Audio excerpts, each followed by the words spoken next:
Hey there, in this edition of Schoology Tools, we're going to talk about using your resources section effectively. So I use the word resources in quotes because we use the word resources for all kinds of things. But there is an actual place in Schoology called resources. If you look on your menu, there's a tab up here that says resources, and this is a great place to store your things and make things in Schoology. So when we're talking resources, we're talking about an actual location in Schoology. A lot of times this goes unknown or teachers don't dig into there. So why do we want to use this section of Schoology? Well, it's a great place to always know where your things are. Sometimes we make a really cool test in period 1 of a science class in a particular year, and it's in a particular folder. And the next year we go, man, where's that test at? And we have to go find it or go look in the archive. If you build things in your resources or put them in your resources, it's super easy to add year after year to other classes. Other thing I like about using the resources, you always have a copy. So if you're putting stuff in a group or if you're putting something somewhere else, if you put it in your resources and then copy it to a group or copy it to another location, you always have your original in your resources. I also like it's really quick to make things easily in resources. If I come into resources, and add an assessment, all I have to do is give it a name and I have the ability to start making an assessment because I don't have to give it a grade or a category or a due date yet because I'm not in a class. I'm just in my resources. So it's a really good place to play and make things before we push them out to classes. What are some things you need to know about using the resources? Well, it's nice to organize your things here, and mine's not organized very well, as you can see.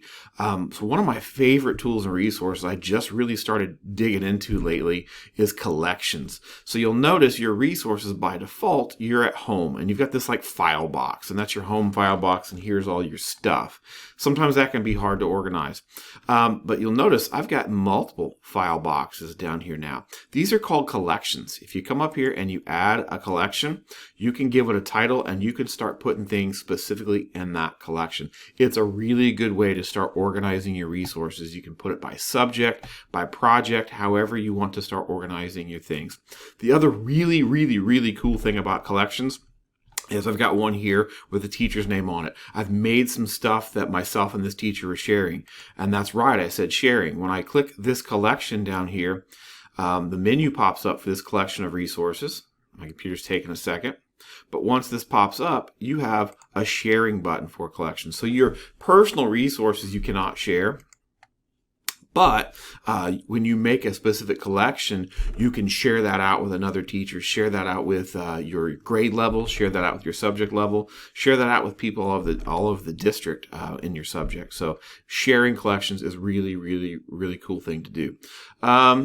Yeah, and that's it. That's really the what I wanted to point out about your resources today. You can make things right here in your resources very easily. You don't have very many clicks to get started because it's not in the class yet.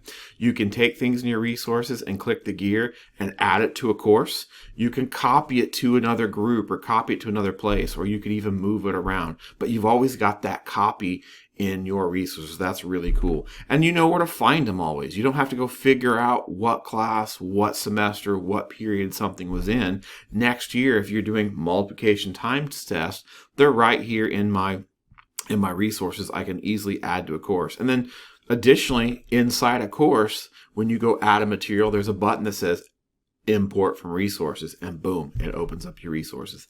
And then finally, remember, we can add collections. If you add collections, you're adding more file boxes to your resources, and those individual file boxes can be shared with other colleagues. Great way to share the workload of making things. So resources is much more than a word we use for the stuff we put in Schoology. There's actually a section in Schoology called resources, and it can be used to help you out in lots of different ways.